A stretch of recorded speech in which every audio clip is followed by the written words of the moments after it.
స్మిల్క్ సీత గారితో ఒక వీడియో చూసా అండ్ సేమ్ టైము మీరు చెప్పారు స్మిల్క్ సీత నా సినిమాలో చేసిందని అండ్ నాకు అడగాలని ఉంది ఏంటి సార్ అసలు స్మిల్క్ సీత ఏంటి అసలు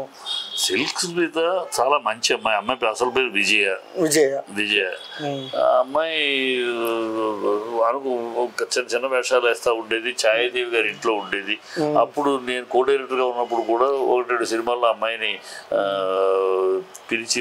వేషం కోసం వచ్చినప్పుడు పిలిచి కళ్ళు బాగున్నాయని వేషం ఇవ్వటం జరిగింది కానీ అమ్మాయి అట్లా చిన్న చిన్న వేషాలు వేస్తూ ఉండేది అనుకోకుండా ఎవరో తమిళ పిక్చర్లో అమ్మాయికి చక్రం అనే తమిళ పిక్చర్లో శివకుమార్ హీరో అంటే ఇప్పుడు సూర్య ఉన్నాడు కదా సూర్య వాళ్ళ నాన్నగారు హీరో ఆ సినిమాలో అమ్మాయికి ఒక సిల్క్ అని అందుకని సిల్క్ స్మిత అయింది ఆ సిల్క్ అనే పదం మీద అమ్మాయితో సాంగ్ వచ్చింది అది పెద్ద క్రేజ్ అయిపోయింది హిట్ అయింది దాంతో ఆ అమ్మాయి కెరీర్ బ్రహ్మాండంగా వెళ్తా ఉంది ఆ అమ్మాయి నా సినిమాలో నా పేరు దుర్గా నా నా డైరెక్షన్లో వేరే ప్రొడ్యూసర్ సినిమా దాంట్లో అమ్మాయి హీరోయిన్గా పెట్టి తీశాను ఆ తర్వాత ఆ అమ్మాయి సొంత సినిమాలు తీస్తూ నన్ను ఎన్నుకుంది అంతమంది తమిళ డైరెక్టర్తో పనిచేసి అంతమంది తెలుగు డైరెక్టర్తో పనిచేసి ఆ అమ్మాయి నన్ను ఎన్నుకుంది నన్ను ఎన్నుకుంటానికి కారణం ఏంటని అడిగాను ఏమో నన్ను ఎన్నుకున్నావు ఏంటని కారణం అంటే పోయిన సినిమా నీతో చేశానన్నా అంటే కాదండి మీరు గుర్తుందో లేదు మీరు నేను చిన్న వేషాల కోసం తిరుగుతున్నప్పుడు నన్ను చాలా చోట్ల మొహాతంలో చూసుకున్నావు అని అవమానించిన వాళ్ళు ఉన్నారండి మీరు నన్ను అదేమీ చూడకుండా పిలిచి కరెక్ట్గా సరిపోదు కళ్ళు బాగున్నాయని మీరు తీసుకెళ్ళి 4 రోజులు నన్ను తిరుపతిలో షూటింగ్లో పైగా ఆ టైంలో ఎవరు మా రూములు డిస్టర్బ్ చేయకుండా కూడా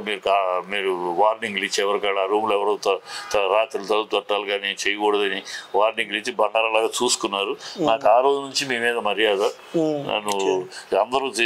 మొహం చూసుకో అదోలో చూసుకోవాలన్న మొహం చూసుకోవాలంటే అంటే ఇక నా కళ్ళు బ్రహ్మాండంగా ఉన్నాయని ఆ అమ్మాయిని పెట్టండి అని చేయటము మీరు తర్వాత అక్కడ షూటింగ్లో తిరుపతిలో అవుట్డోర్లో మేము ఆడాలి నాతో పాటు ఇంకో అమ్మాయితో పాటు ఇంకో ఇద్దరు సెలెక్ట్ చేసి శ్రీదేవి ఒక అమ్మాయి ఇంకో అమ్మాయిని సెలెక్ట్ చేసాం ఫటాఫట్ జయలక్ష్మి పక్కన ఉంటుంది ఆ అమ్మాయిలందరినీ కూడా రూమ్లో పెట్టాం నేను ముందు వార్నింగ్ ఇచ్చేసాను అందరికి అక్కడ ఇక్కడ ఈ రూము ఎవరు తట్టినా 10గా షూటింగ్ అయిపోయి వాళ్ళు రూమ్కి వచ్చిన తర్వాత ఫుడ్ గిడ్డు ఇవ్వడం అయిపోయినాక క్లోజ్ ఎవడు తలుపు తట్టినా సరే నాకు వార్నింగ్ నాకు ఇన్ఫర్మేషన్ ఇవ్వాలని అక్కడ ఇన్స్ట్రక్షన్ ఇచ్చేసాను సో అవన్నీ వాళ్ళకి సేఫ్గా 4 రోజులు ఏ గొడవ లేకుండా హ్యాపీగా ఉండిపోయారు ఇవన్నీ నాకు మనసులో ఉన్నాయి సార్ మీరు డైరెక్షన్ చేస్తున్నాడు మీ సినిమా యాక్ట్ చేస్తున్నప్పుడే చెబుదాం అనుకున్నాను ఇప్పుడు కాదులే నేను మంచి వార్తతో ఆయనకి చెప్పాలి అని అనుకున్నాను ఇప్పుడు సినిమా తీయాలనుకుంటున్నాను అందుకని మీరు నాకు చేసి పెట్టాలి ఈ సినిమా అట్లా అమ్మాయి 2 సినిమాలు నేను డైరెక్ట్ చేసి పెట్టాను